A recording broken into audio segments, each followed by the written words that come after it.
अवनी नितीन फटांगरे. मी इयत्ता 4थी मध्ये शिकते.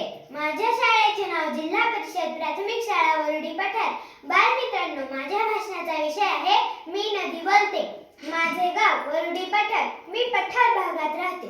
तुम्हा सर्वांनाच माहित आहे, पठार भाग म्हटले की सगळीकडे पाण्याचा दुष्काळ असतो. आपल्याला फार तर फार ओढा नाले वाहतानाचे दृश्य आनंदाने बघण्याचे भाग्य लाभते. एकदा मी माझ्या बाबांकडे हट्ट केला आणि माझे बाबा मला भंडारदरा धरण पाहण्यासाठी घेऊन गेले. जाताना मला असंख्य असे छोटे मोठे धोधो कोसळणारे धबधबे पाहायला मिळाले. प्रत्येक धबधब्यावर हट्टाने गाडी थांबवून मी धबधब्याचा आनंद घेऊ लागले. त्यामुळे धरण परिसरात पोहोचायला आम्हाला तसा बराच उशीर झाला होता. भंडारदरा धरणाचे ते विहंगम दृश्य मी डोळे भरून पाहत होते. मग बाबांनी मला रतनवाडीला नेले. तेथे आम्ही अमृतेश्वराचे दर्शन घेतले आणि प्रवरा नदीचा परिसर पाहण्यास निघालो. संध्याकाळची वेळ होत आली होती. नदी शांतपणे खळखळ आवाज करत वाहत होती. नदीकडे पाहून माझ्या मनात असंख्य प्रश्नांची गर्दी होत होती. ही नदी कशी तयार झाली असेल? ही नदी कुठवर वाहत असेल? अशा हिला किती अडचणी येत असतील? असे एक ना अनेक प्रश्न माझ्या मनात आले. या सर्व प्रश्नांची उत्तरे कोण देणार? मी विचार करू लागले. एवढ्यात अवनी, अगं ए अवनी, असा आवाज माझ्या कानावर आला. मी डचकून इकडे तिकडे पाहू लागले. पुन्हा अवनी, अवनी बाळा, इकडे बघ, मी नदी बोलते तुझ्याशी. काय? चक्क नदी माझ्याशी बोलते? हे ऐकून मला तर आश्चर्याचा धक्काच बसला. नदी मला म्हणाली, अवनी, तुला खूप प्रश्न पडलेत ना? त्या सर्व प्रश्नांची उत्तरे देण्यासाठी मी तुझ्याशी बोलते आहे. माझा जन्म तो तिकडे रतनवाड दिसतोय ना, त्या परिसरात माझा उगम झाला. सुरुवातीला मी अगदी छोटी होते. पुढे पुढे वाहत गेल्यावर मी मोठी होत गेले. कारण मला अनेक लहान मोठे प्रवाह येऊन मिळाले आणि मी मोठी झाली. कधी कधी तर मी डोंगर कड्यांवरून प्रचंड वेगाने वाहत असते.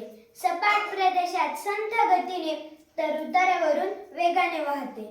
माझा जन्म जरी डोंगरात झाला असेल तरी मी जनता आणि पशुपक्षी व लहान मोठी झाडे झुडपे यांना जीवन देण्यासाठी कुठलाही भेदभाव न करता वाहत असते. नदीकाठीच्या प्रदेशातील शेतकऱ्यांची शेती पिकवून सुजलाम सुफलाम बनवते.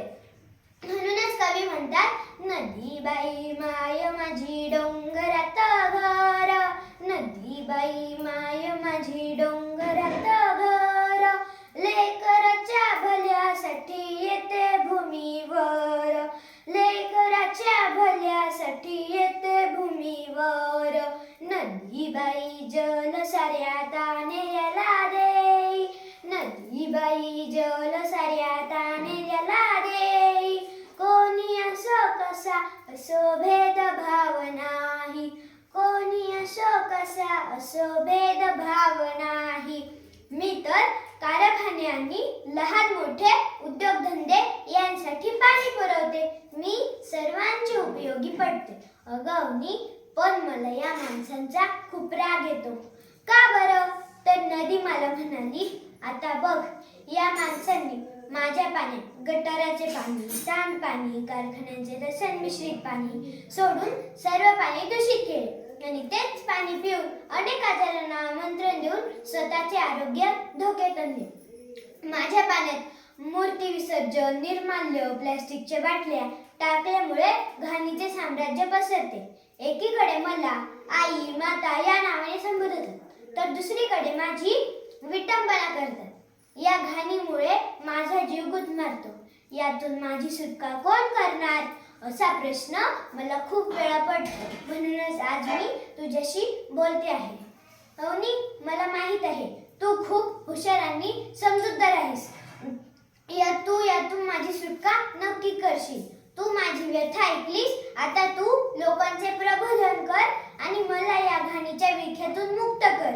माझा एक संदेश सर्वांना सांग की थांबला तो संपला, थांबला तो संपला. अरे माणसा, तू जरी माझ्या पाण्यात कचरा टाकून अडचणी निर्माण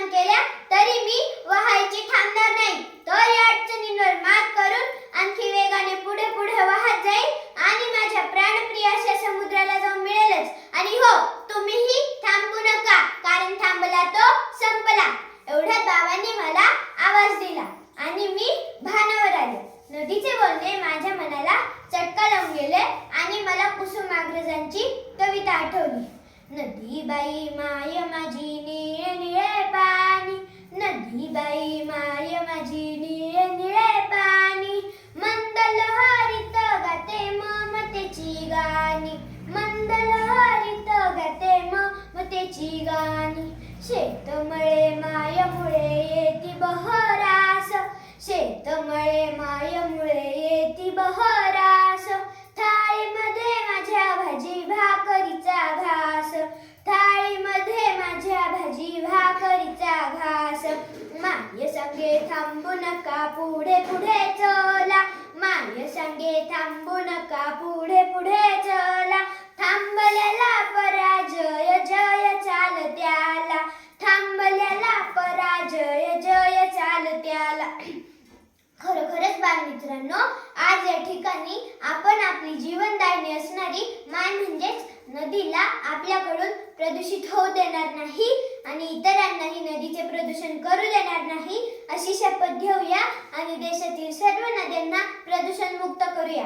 म्हणूनच जाता जाता मी म्हणेल की नद्या स्वच्छता माझी जबाबदारी, नद्या स्वच्छता